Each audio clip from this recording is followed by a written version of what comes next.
Hi and welcome back to Tutorial Time with Daniel. So today we'll be learning the basics of how to host a Zoom meeting. So first you need to go to zoom.us, and then if you haven't downloaded the Zoom client yet, click on Resources and download Zoom client, and download Zoom client for meetings, and then run the installer and stuff, blah blah blah. So now go and start Zoom. Okay, so first, if you want to be able to host a meeting, you need to have a Zoom account. So you can sign in here. You can also click the sign up free button here if you haven't made an account yet.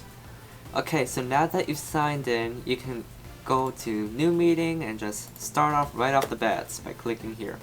Or if you want to have a more personalized approach, you can go to meetings, and then you have your personal meeting ID, which you can edit your heart's desire. So you can make your own password, and you can choose options like whether your video and the participant's video will automatically be on or off when they join. Okay, and then there's some advanced options here. So there's waiting room. So how the waiting room works is that when someone joins, they'll be placed in a waiting room, and you, the host, have to let them in or kick them out. So waiting room is useful for in case like if someone unwanted joins your meeting, because then you can kick them out before they do any damage, I guess. There's enable join before host, so your meeting attendants can join before you. So now I'm going to save here, and if you click on schedule, you have even more. So you can name your meeting, blah blah blah. You can either generate a random meeting ID or choose this one. If you choose your personal meeting ID, then the settings will be the same on all meetings that use this ID. Okay, so you can give a name, a date, and a time. Or if you want, you can click on recurring meeting. So that means that there's no time and it's open all the time. But the host has to be there unless you click the link. There's calendar, which I don't really care about. So to invite people to your meeting, you can either just straight up send them the ID and password, or if you're too lazy for that, you can just copy the invitation and paste it into an email or something. Okay, so now that you know how to set up your meeting, let's go on and click start a meeting. Hi. Okay, so while you're in a meeting, you can click on the info button on the top left, where you can see your meeting ID and password. So the mute button is on the bottom left, and so is the stop video button. So if you click on participants, you will be able to see all your participants in the waiting room, where you can be able to mute people or rename people or kick people out. Okay, and then there's the chat, where people can type in whatever they want, blah blah blah. Also, I'm the only one here, but you can also be able to message people individually by clicking this arrow here and then selecting a person. Okay, and then there's a record button, which records the audio of others and yourself and the video and stuff. And if you want to record a Zoom meeting, you should use the record feature instead of just plain screen recording, because if you use screen recording, it won't record your audio. So I'm going to click on record. The automatic place where it stores them should be in Documents and Zoom, well, at least on my computer at least. I'm going to stop. And so if you go back to here, you can do this while you're still in the meeting, of course. You can click on your name, your icon, and you can change settings, like if it's mirrored or not. You can also set a virtual background, and you can click this plus button if you want to have a custom image, of course. Go to recording and change the location and stuff. Now if you want to share your screen, just click on share screen. You can click on screen if you want to share the whole thing, or you can share individual windows and they won't be able to see anything else. So if I click on screen, woo, you can see my screen. You will know because there's a green outline. So when you're done sharing your screen, just click on stop sharing in the top. And there's also a function in share screen that lets you draw, which is called the whiteboard. You can also share your iPhone or iPad screen, but I don't really know how to do that. So go to whiteboard and boom, you can draw whatever you want. Okay, now I'm going to stop sharing. Oh, I forgot to mention this, but if you're a teacher or something, students can raise their hand, which indicates that they want to be unmuted, and you can see that in participants. You click mute or unmute. Okay, so now that I have joined on my phone, it says in participants, Daniel's iPhone has entered the waiting room. So I can go to participants and look, I'm waiting. So I can either remove or admit myself. So I'll admit myself. Okay.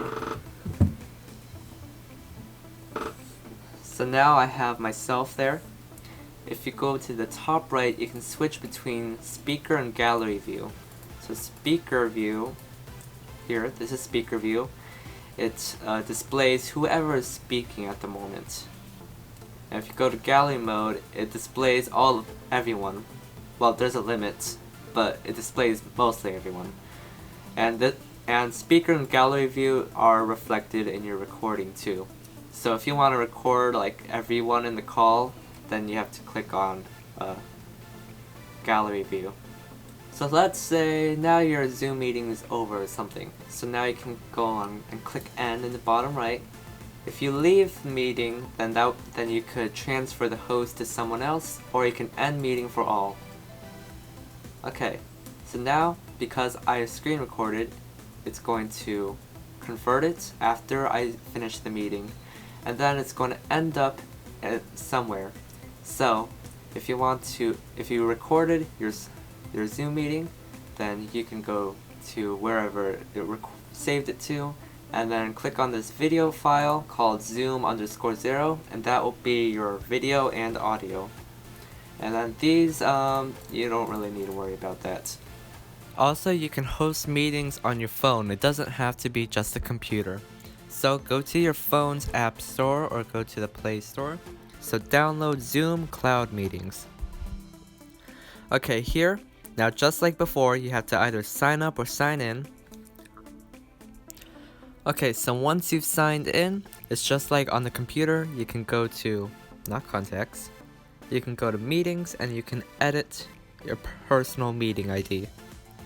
And just like before, you can click on new meeting to start meeting, or you can go to personal meeting ID and click start. Now unfortunately, the mobile version of Zoom does not come with a recording feature. And also on, I don't know about Android, but on Apple, the screen recording feature cannot record calls. Well, cannot record the audio of calls. So even though it's set to record my microphone audio, it's not recording my audio or the audio of anyone else in the call. So it doesn't have a switch to toggle between gallery and speaker view. And anyways, just like before, you can click on participants to manage wait room and stuff, and click on share content to share your screen and anything else like files and stuff. And also, if you want to access your chat, click on more and click on chat. Now unfortunately, unlike on the computer, you must have the Zoom app open in a call. So you cannot exit, or else eventually it will just kick you out, which is pretty inconvenient if you ask me. Okay, and you can also switch your camera around. Now I should say that you don't have to use a personal meeting ID, you can just generate a random one.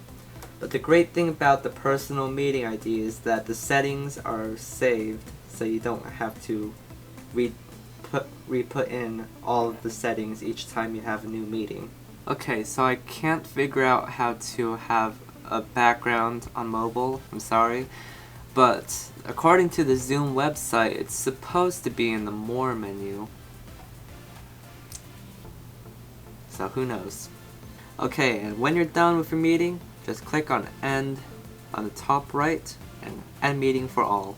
And just like before, if you go to Settings and click on your name, you can edit stuff like your profile picture, your display name, and if you click on Zoom, then you can also see your information like your ID and passcode. So Zoom is not completely free. So Zoom also has a paid option where the paid option comes with these features, but the most important of them is the Zoom meeting duration. In your free plan, meetings with only like 2 people, they can last infinity. But if you have 3 or more people, then there's a 40-minute time limit. I mean, occasionally you might get like, you know, like a free, oh, congratulations, you get to have extra time.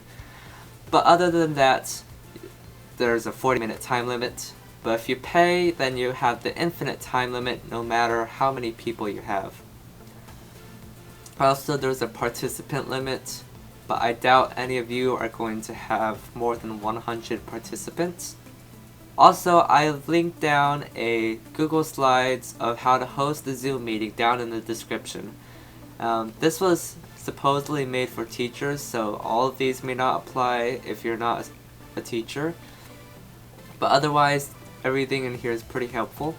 I made this like quite a long time ago. This was just for a class assignment, so don't judge. You should find almost everything that I have said in this video. You can also find a couple more, you know, like smaller stuff too. Like I said, it's in the description. I'll probably cover anything I miss in a future video. Okay everyone, that's it for how to host a Zoom meeting. But this is just the basics. I will probably make a video with some more optional stuff in it too. Anyway, so this is tutorial time with Daniel, and have a nice day. Bye!